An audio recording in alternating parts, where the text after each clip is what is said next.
Sarazin, is Senior Content Manager at WWCode, and today we have Elena from LA. How are you doing today? Hi, Kate. I'm doing great. It's so good to officially meet you. I'm super excited to have today's conversation. Thank you so much for being here. So, Delana, you're currently the Diversity and Inclusion Marketing Program Manager at Facebook Reality Labs, and you've had quite a career history. Can you walk us through it? Yeah, absolutely. I would love to. I am a proud HBCU graduate of Bowie State University.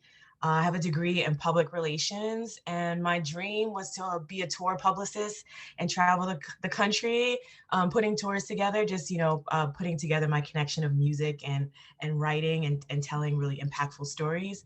And then I got this really incredible job at Events DC, which is the marketing arm for the District of Columbia. They're really responsible for developing incredible events and promoting the events and demonstrating why Washington, D.C. is a great place to host meetings. This was obviously pre-COVID and before when people were doing, really large gatherings. And so the role that I was in was communications and marketing. And I got a chance to see that storytelling could be so much bigger than just writing a press release, than just kind of connecting two on unfamiliar dots together to make something really beautiful. And I was like, wait, I really love this. I want to delve deeper. And then from there, I went to TV1 and I started doing marketing campaigns for brands. So figuring out how brands can connect to the audience that was at TV1. And I met some incredible marketers there that really showed me how you can align your passion and show up authentically and tell these really dope stories for people of color. And that's where I was like, okay, I really love this multicultural marketing space. And I just started to follow these breadcrumbs of like these moments of like, okay, I'm loving this storytelling. I'm loving the ability to tell stories for people of color and of diverse ethnic groups. And then I got this opportunity to go to LA and work for the Rams and do the same thing. With a focus on brand strategy and really connecting the Rams brand with the Latinx community here in LA. Moved to LA, took the job, and I was like, okay, yes, love this. And then similar opportunity came up with Facebook Reality Labs. Again, multicultural marketing, focusing on niche audiences and trying to introduce them into tech. Specifically on the product side, I work with AR, VR products. And so introducing diverse audiences to AR, VR, teaching them how, about empathy and really how the products can be an integral part of their lives and helping them enhance human connection. So it's been an incredible journey. And I would say, the connective tissue for me is I found a love for marketing, then I found a love of multicultural, and I've really allowed that to lead me on this journey that I'm on right now. Wow, that's wonderful. This might be a hard question, but do you have a favorite campaign that you've been a part of? I do. You know what? I will tell you that my favorite has actually been the Black History Month campaign that we did with the Los Angeles Rams. And the reason why I love that one is because it was the first time that the franchise did something fully integrated.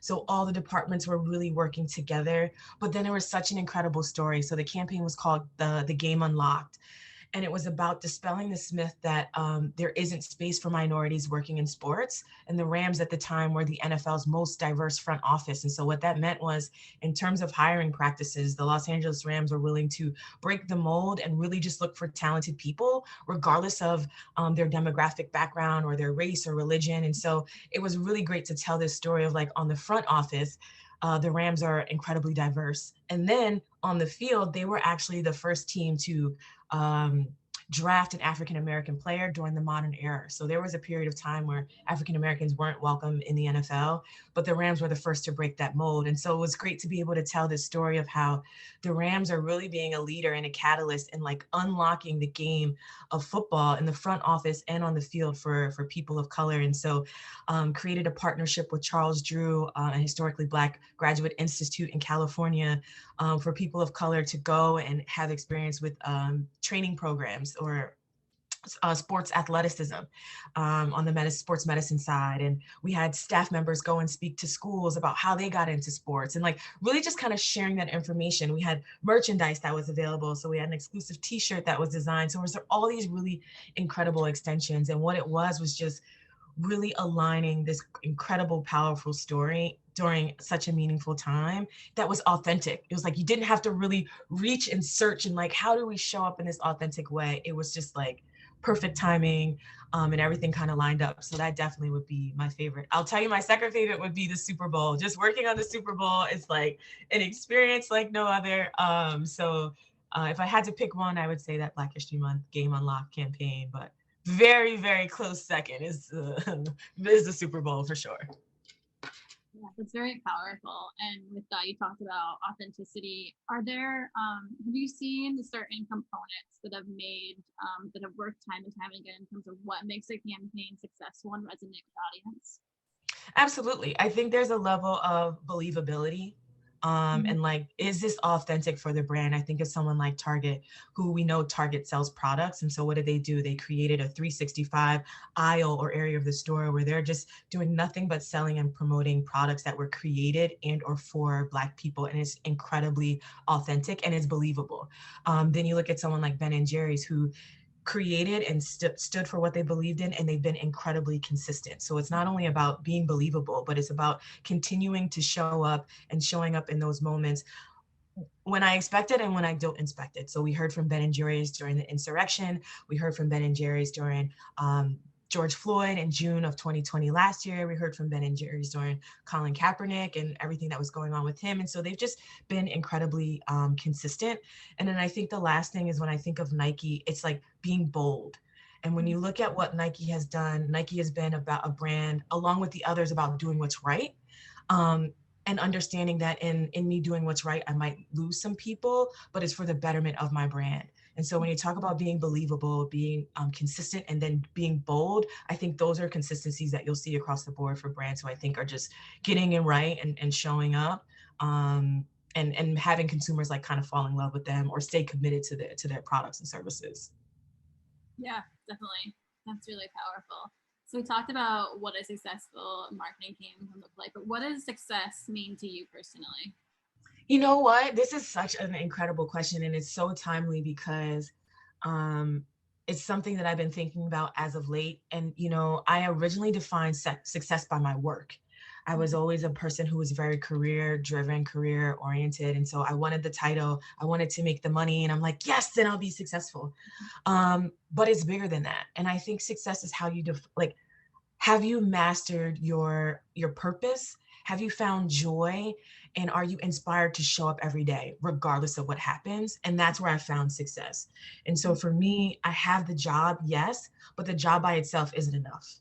I have the money and I'm making the money that I want, and that by itself isn't enough. But the success for me is like, now I have the balance of like incredible family relationships, incredible personal relationships, and I'm inspired to show up every single day, to everyone, regardless of those circumstances. And that's the full success. Like when you can find the joy and be anchored in the joy and be willing to show up every day, no matter what's going on.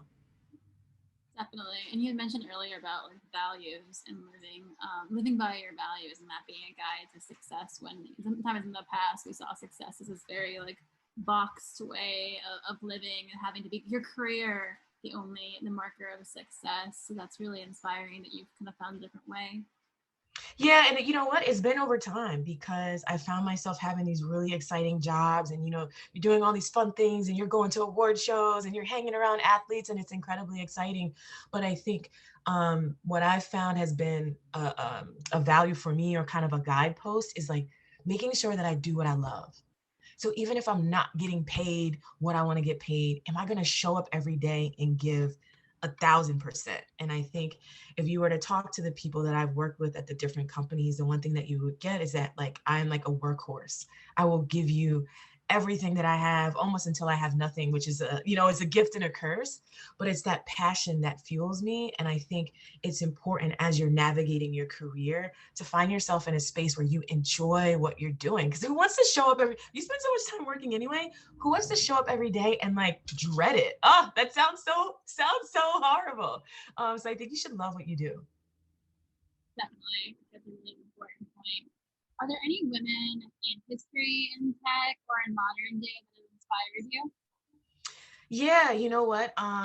So on the tech side, I've been following Felicia Butterfield for an incredibly long time. And just seeing her go from government and supporting the Obama campaign to, she did a stint with Google where she was overseeing Black women engagement, and just it was absolutely incredible the work that she was able to do and the programs that she was able to create, and really just being a change agent. So Felicia Butterfield is definitely one of my favorites. Huge supporter of Black women and creating opportunities and bridges for Black women. She's at the Recording Academy now, but she did do a short stint with tech. So absolutely love her. And then Bazoma St. John, I know this is like a name that everybody talks about and everybody loves, but there's something to be said for breaking through. And there's something to be said for being able to continue to own that brand and like show up like, I love to say like make your next move your best move. And so going from Apple, which is an incredibly powerful brand, to Uber, and you're like, oh my God, you're just okay, you're killing it. Now you're at Uber, and then going to Netflix. And so just like really being able to see those moves and seeing her be intentional, being someone that is respected to be in those positions. And oftentimes people don't think that Netflix is tech, but you forget it's a complete streaming service. It's OTT. It's really kind of changing how we're consuming television. And so those would be my two. If I could add one more, and it's not completely tech, but Michelle Rice. Michelle has been in the television industry for an incredibly long time, and has just been tenacious about going after what she wanted. And now is the president of TV One, as well as Clio TV, which is a digital streaming network. And she was able to see that trend coming before Netflix is really budding and is what it is now, and was able to pitch and create the deal. And she's done some really incredible things. But those three women have been instrumental in my career, and following them and watching them. They have really helped shaped the marketer that I am today. Wonderful. Those are some powerful, inspiring women. Do you have any advice for other women in tech? Yeah, I would tell them what I've been told is, one, don't be scared to show up and take up space. Um, your idea matters, your thoughts matter. There's literally only one of you. So whatever that thought is that you have, trust that there's a possibility that no one else is thinking that, and there's value in it. So show up and take up space. The other thing that I would say is that anything is possible. And so, it feels like a cliche thing, but I never saw myself in tech. I never saw myself working for, Facebook, working for, one of the top brands in the world. But yet here I am. And I'm like blown away at what I'm able to do and the people that I'm able to connect with. And then I would say, and I mentioned it earlier, like let your passion fuel you, let it guide you, and seek out those things and those people that are doing what you're doing. Even if you don't know them, tweet them, follow them, message them on LinkedIn, sign up to their blogs, their websites, so that you can glean as much information as you can from them. And the beauty of where we are now with tech is literally everything is at your fingertips. So leverage it to your advantage and make sure you take up all the space that you can, because it's yours for the taking. Wonderful. It's really powerful. Thank you so much for spending time with me. That was really wonderful. Thank you for having me. This is an absolutely incredible conversation. I am, like I said, I'm so grateful for the journey that I've been on, and I want women to know that there are opportunities for us. There are doors opening for us, and there are people like myself who are in there who are trying to open a window. Send the elevator back down, just making sure that we're creating bridges for more opportunities. So thank you for reaching out, and it was an absolute pleasure talking to you.